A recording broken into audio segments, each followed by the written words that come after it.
Understand this. इतने सारे आप सीरियल किलर्स को अभी भी आप एनालाइज करने की कोशिश करते होगे, उनको डिकोड करने की कोशिश कर, क्या आपने कॉमन ट्रेट्स देखे? व्हाट इज कॉमन एक सीरियल किलर में वर्सेस एक regular, may be a criminal और may be a regular person not a criminal? क्या डिफरेंस होता है? ऐसा क्या होता है इनके इसमें क्रैक होता है कि इनको मर्डर करना पसंद है या हीनियस क्राइम्स करना पसंद है? राइट, ठीक है, बिल्कुल। बहुत अच्छा क्वेश्चन है। देखिए, अगर मान लीजिए कि किसी ने हीट ऑफ द मोमेंट में क्राइम कर दिया और वो अरेस्ट हो गया, चला गया, तो उसको बाद में रिपेंट होने लगता है। सबको नहीं तो रिपेंट होता है, वो स्पिरिचुअल हो जाता है, उसको लगता है कि हाँ गड़बड़ हो गई मुझसे, कहीं पे कुछ इमोशन था जिसकी वजह से किया। जो सीरियल किलर है, चाहे वो इसमें इंडियन भी नाम लेता हूँ, राजा कुलंदर, अगर आपने नाम सुना हो, वो अपने आप को कोलों का राजा कहता था, कोल्ड कम्युनिटी का मैं राजा हूँ। वो लोगों को मार के उनका ब्रेन निकाल के उसको फ्राई करके फिर उसका सूप बना के पी जाता था। उसका ये कहना था कि जितने भी इंटेलिजेंट लोग हैं मुझे ढूंढना है कौन है और उसका ब्रेन मुझे चाहिए। तो वो, और उसने अपने बच्चों का नाम भी ऐसे ही रखा था, अदालत, जमानत, ऐसे पावर चाहिए, और अपनी वाइफ का नाम फूलन देवी रख दिया था। तो टू टेल यू, आपको दिखाई देगा कि कोई रिमॉर्स ऐसे लोगों में नहीं होता है जो सीरियल किलर्स होते हैं। कोई रिमॉर्स नहीं होता है, पर आपको कन्विंस ज़रूर करेंगे कि मेरे पास भी इमोशन है। They'll fake it. They'll fake it. They'll mirror your emotions, और आपको भी कन्विंसिंग लगेगा और आप मान भी जाएंगे उनकी बात को, राइट? They are convincing. और ऐसे सीरियल किलर के सर पे सींग नहीं होते, तो वो तो बिल्कुल रेगुलर ह्यूमन बींग्स दिखाई देते हैं। और मैंने आपको बोला ना कि लिम्बिक ब्रेन, जो कि आपका इमोशनल ब्रेन है, उसका साइज छोटा होता है इनका। तो क्या MRI और स्कैन करने से पता चलता है?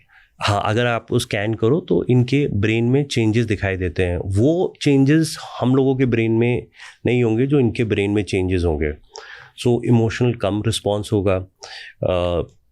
एड कैम्पर ने बोला कि आप कह रहे हो कि इंजीनियरिंग या डॉक्टर आपका वोकेशन है, मेरा किलिंग वोकेशन है, दैट इज़ माई कॉलिंग।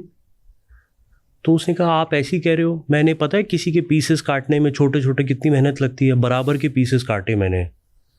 सो उसको कोएड किलर कहते थे, और IQ उसका हाई, लेस देन आइंस्टाइन पर बहुत हाई IQ, और उसको पुलिस पकड़ ही नहीं पाई। तो उसी ने फ़ोन किया पुलिस को कि मैं तो थक गया हूँ, पकड़ ही नहीं पा रहे हो, तो मुझे यहाँ से आके पकड़ लो। तो हाई IQ, नो रिमॉर्स, और उनको पता नहीं है कि क्या करना है। उनको पता है कि अगर आप मुझे वापस छोड़ोगे तो यही होने वाला है वापस। तो ऐसा क्या होता है कि एक सोसाइटी में आप भी यहीं पैदा हुआ है, मैं भी यहीं पैदा हुआ, हम सब ने सेम देखी जी, और सारे लोग के बीच में ही 2-3 लोग ऐसे हो जाते हैं जो थोड़े क्रैक हो जाते हैं?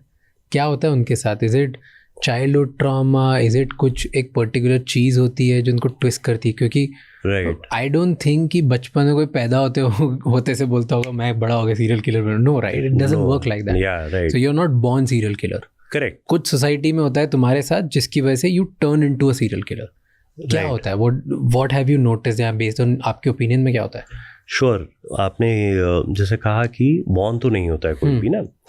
चलिए आपसे ये क्वेश्चन पूछते हैं कि बच्चा कौन सी एज से स्ट्रेस होना शुरू हो जाता है? आपको क्या लगता है? 3 years, 4 years, 2 years? स्ट्रेस? हाँ, बच्चे को बहुत स्ट्रेस होने लगता है।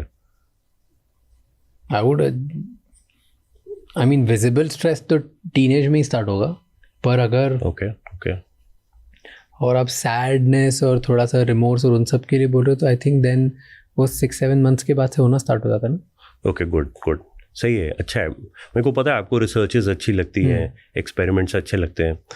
सो उसी लाइन पे जो बच्चे को स्ट्रेस होता है वो पैदा होने से पहले ही हो जाता है, वूम में ही हो जाता है। So this is a research from University of Durham by Nadja Reissland. Okay. सो उन्होंने कुछ मदर्स पे सोनोग्राम किया, तो जब भी मदर स्ट्रेस होती थी वो कॉर्टिजोल स्ट्रेस हार्मोन पास करती थी।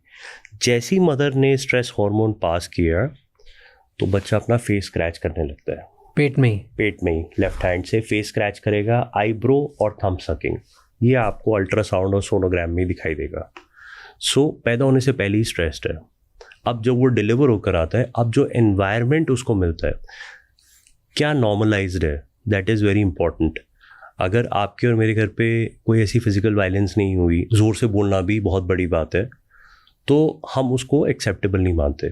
लेकिन अगर निर्भया के केस में आप देखते हैं, उसमें जो परपेट्रेटर्स थे राम सिंह, उन्होंने कहा हमारे यहाँ तो फैमिली में मारपीट होती थी पड़ोस में, तो ऐसी क्या बड़ी बात हो गई उसमें। जब उन्होंने बोला तो उन्होंने बोला कि ये मारपीट तो हमारे यहाँ होती थी, तो उनके लिए वो नॉर्मलाइज्ड हो गया कि ये मारपीट तो हो जाती। तो ये एनवायरनमेंट में चाइल्डहुड ट्रॉमा, स्पेशली चाइल्डहुड में पिटाई हो जाना और ज़्यादा उनको अब्यूज़ करना, इसमें एक और रिसर्च कहते हैं कि एब्सेंट फादर और नैगिंग मदर, ये भी बहुत डैमेज करते हैं बच्चे को।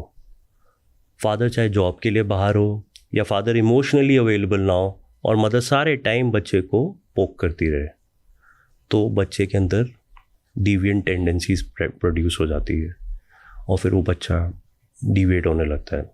मैं आपको एक और थियरी बताता हूँ, मैकडॉनल्ड्स ट्रायड है थियरी का नाम।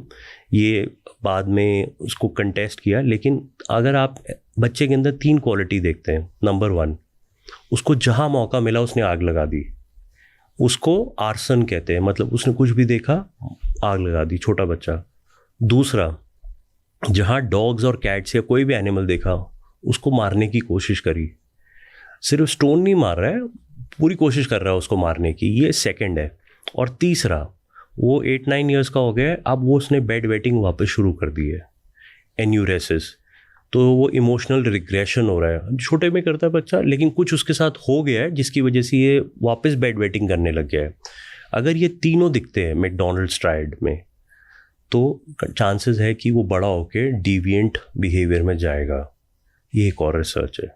सो मैंने आपको बताया है absent father, nagging mother, animals को हार्म करना। एड केम्पर ने अपनी आग लगाना हर जगह, आग लगाना, बेड में यूरिन वापस पास कर देना, ये सब रेड फ्लैग्स हैं। तो अगर बचपन में किसी बच्चे के साथ ये सब हो रहा है तो you need to actually visit a specialist. You need to visit a specialist. FBI के जॉन डगलस ने जब ये डिस्कवर किया सीरियल किलर से, तो उन्होंने कहा ये तो मुझे स्कूल में बताने की ज़रूरत है। कोई ऐसा बच्चा तो नहीं है कि एनिमल्स को सीरियसली डैमेज कर रहा है या उसके बिहेवियर में कुछ है, तो आपको बताना है, नहीं तो ये आगे चल के कुछ और दिखेगा हमें।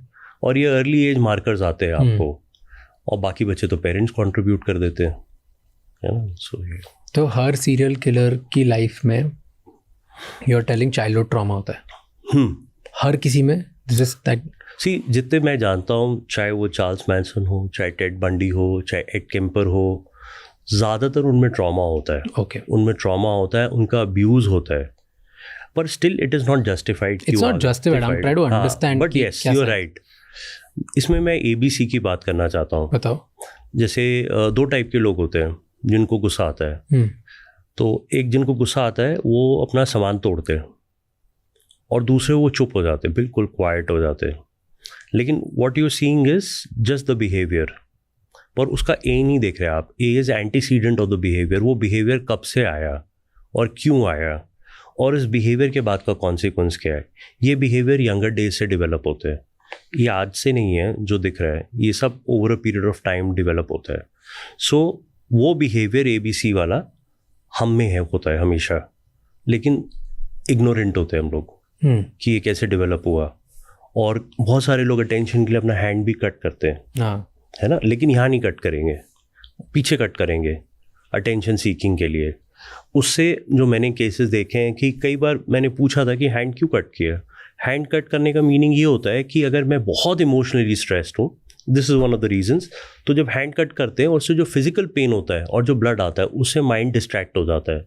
लेकिन आपको देख के तो डर लगेगा कि यहाँ तो हैंड कट है, और हैंड कट किसी से भी हो जाएगा। जो मैंने देखा है, जैसे ये अगर वुडन टेबल है तो उसके नीचे की प्लाई खींच के वहीं से 2-3 बार खींच देंगे, तो क्या होगा, अगर आप वुडन प्लाई भी यहाँ खींच देंगे तो उस पर ट्रिकल्स बन जाएंगे ब्लड के।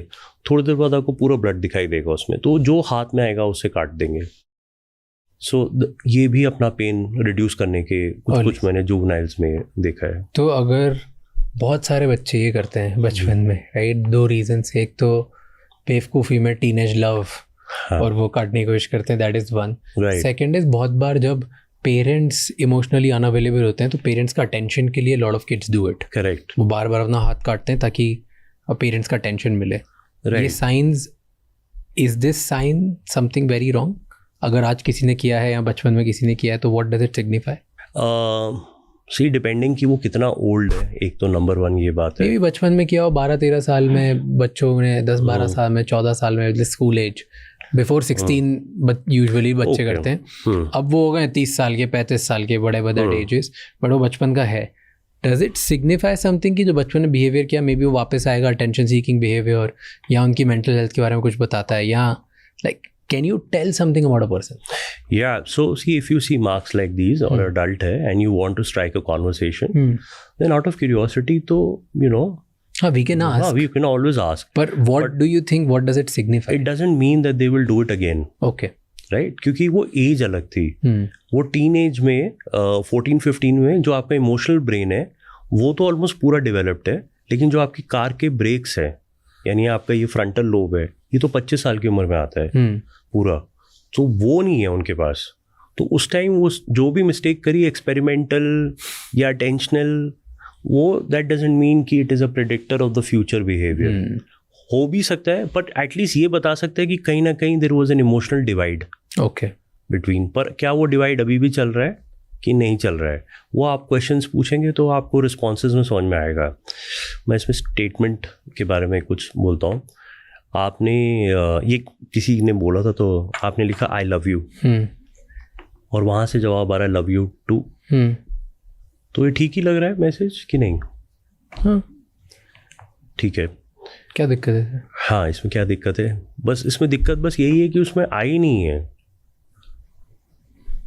क्या आई लव यू टू। सो जिन्होंने ये बताया था उन्होंने कुछ टाइम के बाद बताया कि जो उनका बॉयफ्रेंड था वो उसमें पूरा इन्वॉल्व ही नहीं थे। इसे कहते हैं the power of pronouns in statement analysis.